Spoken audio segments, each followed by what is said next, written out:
¿Alguna vez te preguntaste por qué Moisés y Elías aparecieron junto a Jesús en lo alto de una montaña? No fue un sueño, no fue una metáfora, fue real. En un instante la tela que separa lo eterno de lo temporal se rasgó. Y allí, en la cima de una montaña silenciosa, ocurrió algo que cambió el curso de la historia sagrada. El rostro de Jesús brilló como el sol. Su ropa se volvió luz. Y a su lado, dos figuras que ya no pertenecían a este mundo. Moisés y Elías, ¿por qué ellos? ¿Por qué no Abraham, el padre de la fe? ¿O David, el rey poeta? ¿Por qué estos dos hombres, uno que murió hace siglos y otro que nunca murió, aparecieron justo allí, justo en ese momento? La escena está descrita en los evangelios, pero lo que sucede en ese monte va más allá de la narración. Es un punto de encuentro entre los pactos. Una confirmación divina, un susurro del cielo que dice, la historia entra en su clímax, porque cuando Moisés aparece, la ley está hablando. Cuando Elías aparece, los profetas están testificando. Y cuando ambos se hacen a un lado, solo queda Jesús. Este momento no es solo un despliegue de gloria, es una señal, un mensaje sellado por la voz de Dios mismo. Este es mi Hijo amado, escúchenlo. Hoy vamos a desentrañar el misterio de este encuentro, a mirar más allá del resplandor, a entender por qué este breve instante lo conecta todo.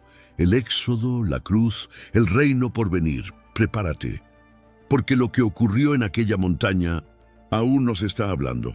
Al principio no parecía un momento distinto de tantos otros. El sol todavía se ocultaba tras las cimas lejanas, y el aire de la madrugada traía un leve aroma a tierra fría y a hierbas machacadas por el paso.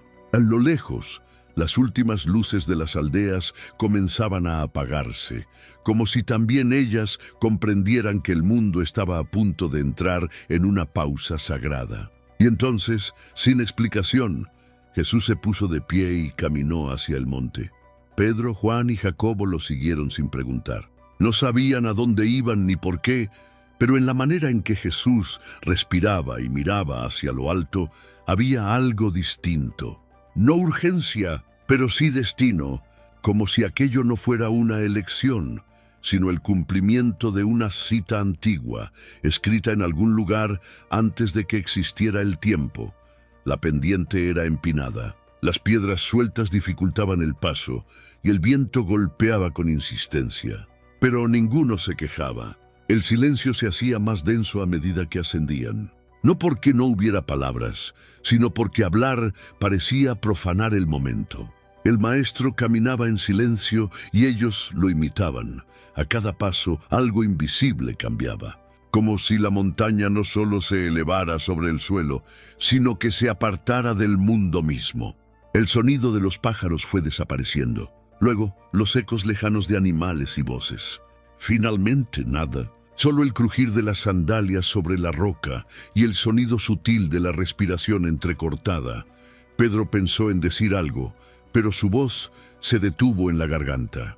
Jacobo miraba el suelo, midiendo cada paso, mientras Juan no dejaba de observar a Jesús, como si temiera perder un detalle, un gesto, una señal. Pero Jesús no miraba hacia atrás, solo avanzaba, con los ojos fijos en un punto que no se podía ver, como si supiera que en la cima, alguien, los esperaba.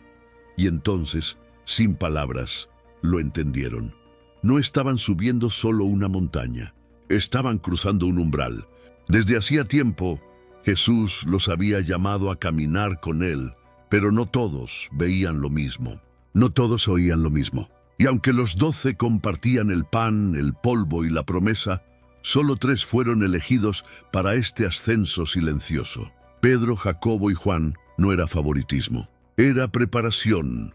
Pedro, el impulsivo, el que hablaba antes de pensar, el que amaba con la fuerza de un río que no conoce su cauce. Jacobo, más callado, más firme, de mirada profunda, como si llevara preguntas que nunca se atrevería a decir en voz alta.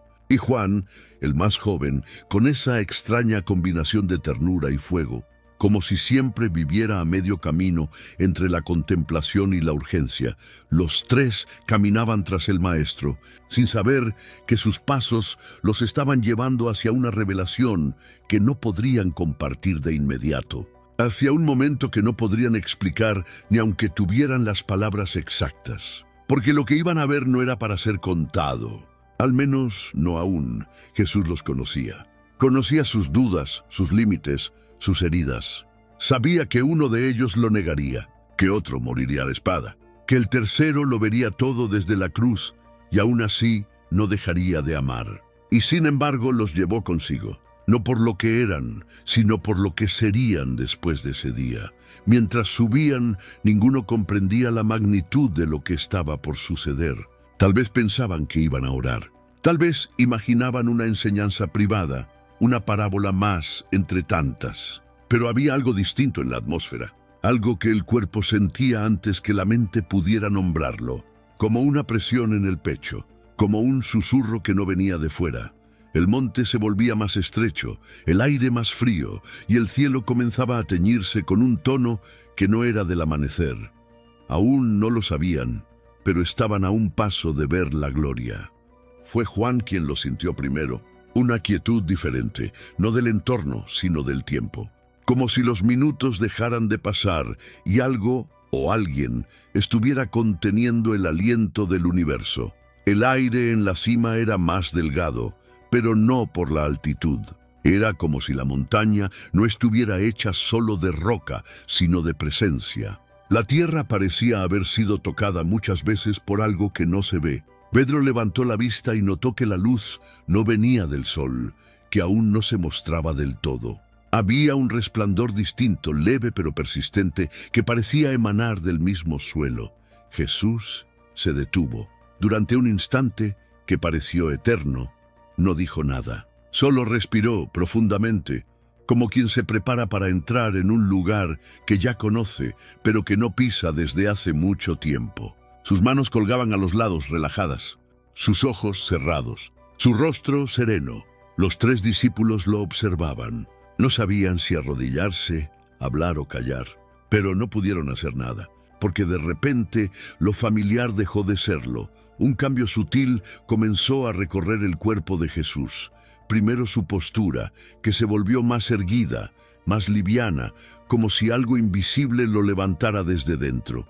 Luego su rostro, que ya no era solo un rostro, y su ropa, que comenzó a iluminarse, no como metal o fuego, sino como una tela que refleja la eternidad. Pedro retrocedió un paso. Jacobo cayó de rodillas. Juan simplemente cubrió su rostro. El velo se había rasgado. La carne, por un momento, no ocultaba más lo divino. Allí, ante sus ojos, Jesús ya no era solo el Maestro que caminaba con ellos. Era el Hijo, el resplandor de Dios hecho visible, y entonces en medio de aquella luz imposible, dos figuras comenzaron a tomar forma. Dos presencias que venían desde otro tiempo. Moisés y Elías, pero aún no hablaban, aún no se movían, porque en ese monte sagrado todo estaba a punto de comenzar. Allí estaban, no como sombras ni como recuerdos, sino de pie, tan reales como los árboles que rodeaban la cima. Uno con el rostro cubierto por una barba blanca, profunda, tallada por el desierto. El otro con una mirada penetrante, de fuego antiguo, como quien ha conocido tanto el temor de los hombres como el susurro del cielo. Pedro entreabrió los labios. Quiso hablar, quiso entender, pero no podía, porque en ese instante lo que ocurría delante de sus ojos no pertenecía al mundo del lenguaje. Era historia viviente, tiempo replegado, testigos de lo imposible. Moisés, el hombre que había subido también a una montaña siglos antes para recibir palabras talladas por el dedo de Dios. Aquel que, al descender del Sinaí, no sabía que su rostro brillaba por haber estado demasiado cerca de la gloria. El que guió a un pueblo esclavizado hacia la libertad, pero que no cruzó el Jordán. El que murió solo, en la cima del monte Nebo, contemplando la tierra prometida sin pisarla jamás. Y sin embargo, allí estaba, de pie junto al Mesías, no como un fantasma, sino como uno que había sido llamado nuevamente a subir. Esta vez, no para ver desde lejos, sino para presenciar el cumplimiento. La ley, que había conducido al pueblo con severidad y promesa, volvía a la escena. Pero no para hablar, no para mandar, solo para testificar junto a él, Elías, el profeta del fuego.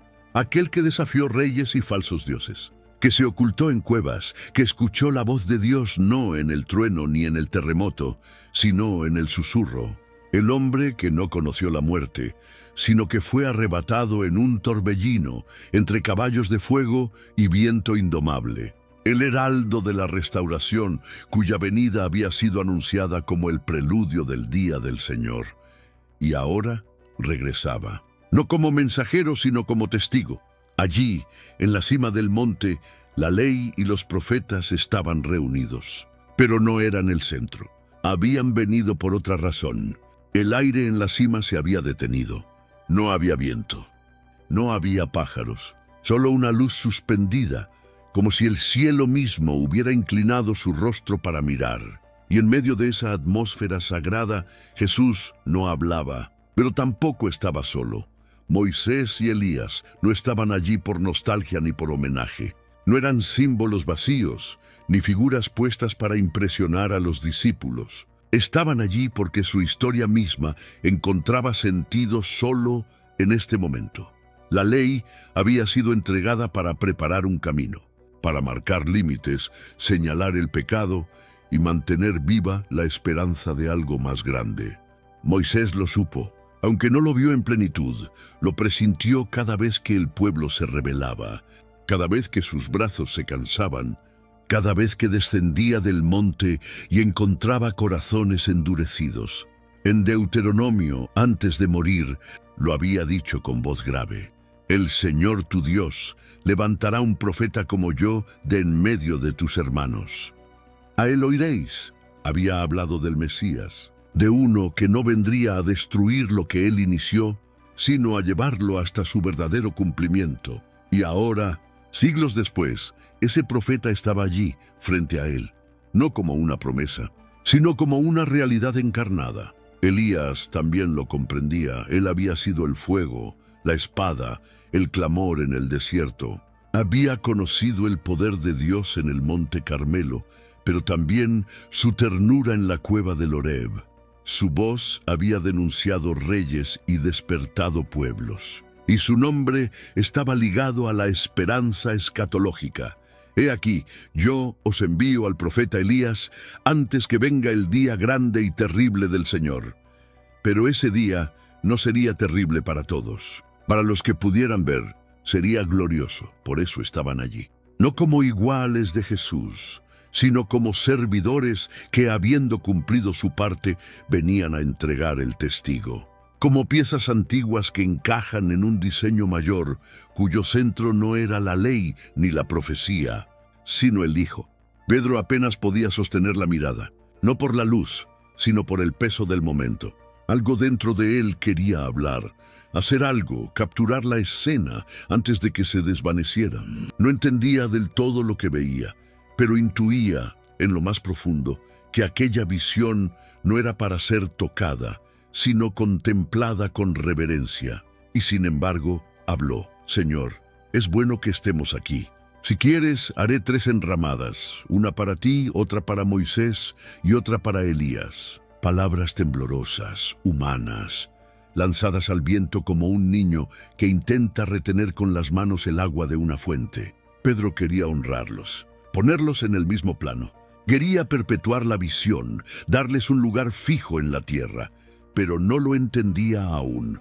Moisés y Elías no habían subido para quedarse. Su presencia no era permanente, sino ceremonial. No venían a compartir tronos, sino a inclinarse. Y lo que ocurría en esa cima no era una coronación múltiple, sino una revelación única. Jesús no era uno más entre los grandes. Era el centro de todos ellos.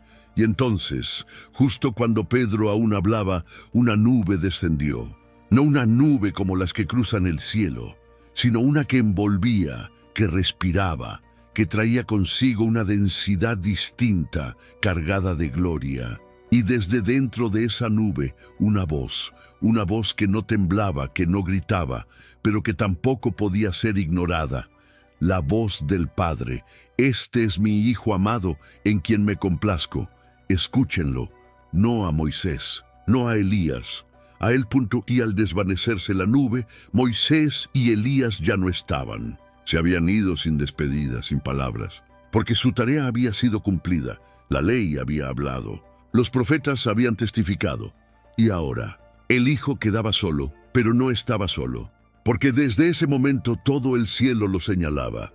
El silencio después de la voz fue aún más profundo. No era el silencio del vacío, sino del cumplimiento. Como cuando una sinfonía termina y por un instante nadie se atreve a aplaudir. Allí, en la cima del monte, Moisés y Elías ya no estaban. Pero su ausencia decía tanto como su presencia. Lo que había ocurrido no era un simple encuentro. Era un testimonio, un acto de reconocimiento cósmico. Durante siglos, las Escrituras habían hablado de uno que vendría. En parábolas, en símbolos, en sombras. Desde el Edén hasta el desierto. Desde los Salmos hasta los profetas mayores. Cada historia, cada línea, cada lamento y cada esperanza apuntaban hacia una figura aún por revelar. Y ahora, allí estaba Jesús, aún bañado en luz, de pie en el mismo lugar donde Moisés y Elías habían estado segundos antes. No necesitaba explicaciones. Su sola presencia lo decía todo. Él no repetía el pasado, lo contenía. Era el nuevo Sinaí y la nueva promesa, el nuevo templo y el nuevo profeta, la roca golpeada y el maná descendido, el cordero y el fuego. Los discípulos no podían ver aún todo esto, pero el cielo sí. Y por eso el Antiguo Testamento se presentó en carne y presencia para inclinarse ante su cumplimiento. En ese instante, la historia entera parecía respirar, porque en Jesús no solo se encontraban los pactos, se cumplían. Las promesas no quedaban flotando en espera, se sellaban. Elías había preparado el camino. Moisés había dado la estructura. Pero solo uno podía ser el centro. Cristo no era un capítulo más, era el final y el principio. Y desde esa cima el eco de cada profecía comenzaba a descender con ellos en forma de revelación. Mucho antes de aquel monte, cuando aún no existía el nombre de Jesús en labios humanos, ya se susurraba su llegada entre las líneas del pergamino. Estaba en la voz del ángel que detuvo la mano de Abraham, en el carnero atrapado por los cuernos, en la sangre sobre los dinteles de Egipto. En el tabernáculo que viajaba con el pueblo, frágil y glorioso, estaba en las aguas del Jordán que se abrieron 2 veces. En las lágrimas de Ana, en el cántico de David, en el fuego que descendió en el Carmelo. A veces era figura, a veces sombra, a veces promesa, pero siempre estaba allí. Moisés lo conocía solo en parte. Cuando escribió «El Señor tu Dios levantará un profeta como yo», lo hacía con temblor. No entendía aún que ese profeta no sería como él, sino mayor. Uno que no subiría al Sinaí a recibir la ley, sino que sería la ley viviente. Uno que no cargaría tablas, sino corazones. Elías también lo intuía. En cada milagro, en cada persecución, en cada cueva donde la soledad se volvía insoportable, había algo que lo empujaba hacia el futuro. Su celo por Dios era fuego, pero el fuego no era suficiente. Había que preparar el terreno para alguien más, alguien que no solo confrontaría reyes, sino que gobernaría con justicia. Alguien que no vendría con espada, sino con heridas abiertas. Y ahora, al ver a Jesús, lo entendían. No había ira en sus rostros. No había palabras de comparación. Solo quietud, como la de un escriba que cierra su libro al ver que la última página ha sido escrita por otra mano. Un pacto se cerraba no con clavos, sino con presencia. La ley y los profetas no perdían su voz. Solo la entregaban a quien siempre había sido su fuente. Allí, sobre el monte, se confirmó en silencio lo que siglos de historia esperaban decir. Todo había sido por él. Cuando Moisés bajó del monte por última vez, sabía que no entraría en la tierra prometida. Lo había aceptado con la dignidad de quien comprende que su misión no es poseer, sino preparar. Pero ahora, siglos después, finalmente pisaba una cima. No en Canaán, sino en presencia del cumplimiento. La tierra prometida no era un lugar, era una persona. Y Elías, que fue arrebatado sin ver la muerte, ahora aparecía no para ser llevado, sino para llegar, como si el cielo mismo lo hubiese enviado de vuelta para ver lo que ningún profeta antes pudo contemplar: la plenitud de la promesa.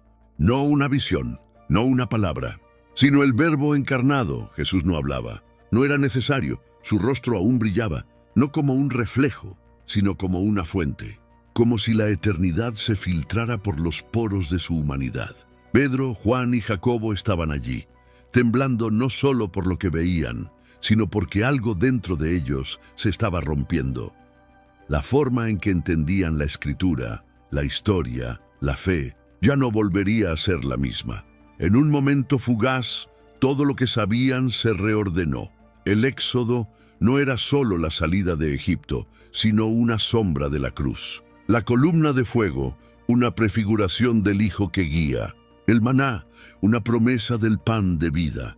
La voz de los profetas, ecos anticipados de la palabra viva. Las lágrimas de Jeremías, la esperanza de Isaías, el clamor de Habacuc. Todo se inclinaba ahora ante la figura que no necesitaba título, porque su sola presencia lo explicaba todo.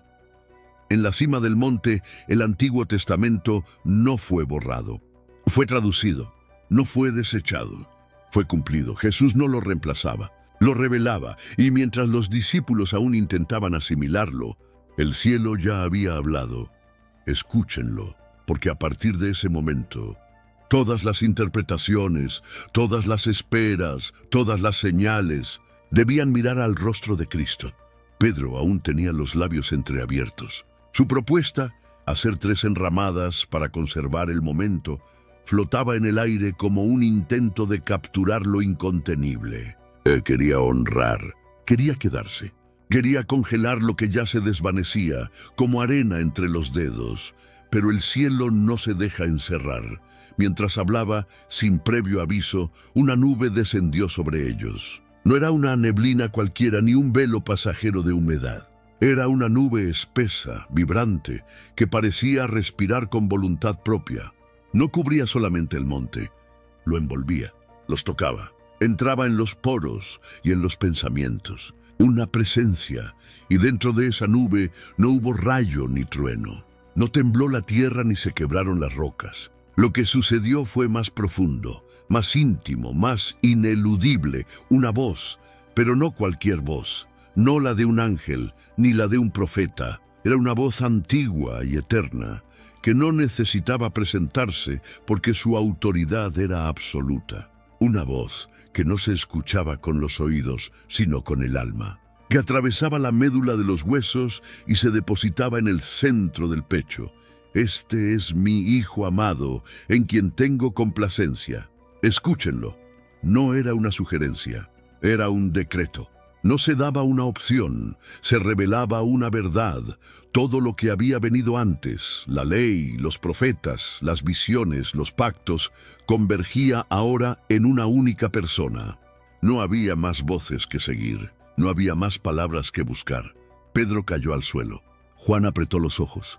Jacobo temblaba, no porque la voz gritara, sino porque no dejaba espacio para más nada. No había defensa, no había argumento. Era como si el universo entero se hubiera detenido para declarar una sola cosa: Jesús, y solo Jesús. Y entonces la nube comenzó a disiparse, pero la voz seguía resonando dentro de ellos. Cuando la nube se disipó no quedó neblina, ni rastro de vapor, solo la claridad de la mañana y el estremecimiento de quienes acababan de oír lo inefable. Pedro abrió los ojos con lentitud, como si temiera que el mundo ya no fuera el mismo. Juan seguía en el suelo, con la frente pegada a la roca. Jacobo respiraba como quien sale de una inmersión profunda, recuperando poco a poco la conciencia de estar vivo. Jesús estaba de pie. Su rostro ya no brillaba como antes, su túnica blanca aún. Había dejado de emitir aquel fulgor imposible. Pero algo en él no era igual. Había una calma distinta, una paz que no parecía humana. La expresión de quien acaba de hablar con lo eterno y ha sido confirmado. Y entonces los discípulos notaron algo más. Moisés y Elías habían desaparecido, como si su presencia, necesaria durante unos minutos, se hubiera disuelto con la nube. No dejaron huellas, ni palabras de despedida. Solo un vacío sagrado, como cuando un pergamino se enrolla tras haber sido leído por última vez. Jesús no explicó lo que había ocurrido. No dijo por qué ellos fueron testigos de todo aquello, ni qué significaba exactamente. Solo se acercó a ellos y con suavidad tocó a cada uno. Levántense, no teman. Y esas palabras, pronunciadas con una voz tan humana como divina, rompieron el hechizo del silencio. Pedro se incorporó con dificultad. Juan secó sus ojos. Jacobo bajó la cabeza. Todos sabían que algo había cambiado, aunque no podían nombrarlo aún. No era solo lo que habían visto, sino lo que ahora sabían. O mejor dicho, lo que habían sentido confirmarse dentro de ellos. Jesús no era simplemente el rabí de Galilea. No era un profeta más, ni un maestro sabio. Era el Hijo, y ya no lo sabían por lo que él decía, sino por lo que el cielo había dicho de él. El momento había terminado. El resplandor se había ido. La voz había cesado. La montaña, que minutos antes se había convertido en un umbral entre lo visible y lo invisible, ahora parecía tan solo una elevación solitaria en la geografía de Galilea. Y sin embargo, nada era igual. Los pies de Pedro, Juan y Jacobo tocaban la misma tierra, pero su interior cargaba un peso nuevo. No era temor, tampoco era orgullo. Era algo más profundo. La conciencia de haber presenciado algo que el mundo no podía comprender. Todavía, Jesús comenzó a descender y ellos lo siguieron. Ya no con la ligereza del ascenso, sino con la cautela de quien desciende de un lugar santo. No hablaban, no podían. El silencio era la única respuesta adecuada para lo que acababa de ocurrir. Mientras bajaban, Jesús los miró de reojo y dijo: «No cuenten a nadie lo que han visto, hasta que el Hijo del Hombre haya resucitado de entre los muertos». Las palabras cayeron como piedras en agua quieta. ¿Resucitar de entre los muertos? Ninguno de ellos entendía aún. Las piezas no encajaban, pero no se atrevían a preguntar. Solo guardaron esas palabras, como quien recoge fragmentos de un sueño que parece más real que la vigilia. La montaña quedó atrás. El mundo los esperaba abajo. Las multitudes, los enfermos, las discusiones con fariseos, el polvo de los caminos. Pero algo de aquella gloria los había seguido. Una marca invisible en sus ojos, en su respiración, en el modo en que mirarían a Jesús de ahora en adelante. No podían explicarlo aún, no podían enseñarlo aún, pero lo sabían. Lo que había ocurrido en esa cima no era solo un milagro aislado, ni una visión gloriosa. Era una revelación silenciosa, sellada por la voz del Padre que anunciaba que todo estaba por cambiar. La montaña quedaba atrás, pero no dentro de ellos. A cada paso, el sendero de regreso parecía más largo, más espeso. No por la distancia, sino por el peso de lo que traían consigo. Nadie más los había visto. Ningún otro de los discípulos sabía lo que había ocurrido en la cima. Solo ellos tres, solo Pedro, Juan y Jacobo. Y eso lo cambiaba todo. La mirada de Pedro no se movía del suelo. Iba repasando una y otra vez las palabras del Maestro, hasta que el Hijo del Hombre resucite de entre los muertos. No podía entenderlo. ¿Cómo podía alguien como él, el resplandeciente, el elegido, el amado, morir? Jacobo, por su parte, sentía una presión distinta. No era solo la revelación, sino el silencio obligado. Había visto la gloria, pero no podía hablar de ella. Y ese silencio ardía más que cualquier palabra no dicha. ¿El cielo les había hablado y debían callarlo? Juan, el más joven, guardaba todo como un secreto en el pecho. Observaba a Jesús con nuevos ojos.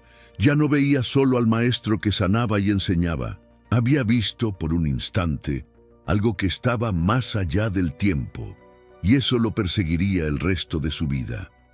Años más tarde, cuando tomara el cálamo para escribir su evangelio, no comenzaría hablando de Galilea o de milagros, sino diciendo: «Y vimos su gloria». Los tres sabían que no podían volver a mirar al Maestro de la misma manera.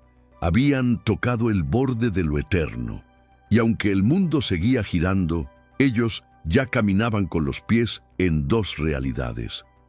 Lo que vieron en el monte no era solo para ellos. Era un fragmento del reino por venir, un anuncio silencioso de que la gloria futura no era una promesa lejana, sino una presencia ya encarnada.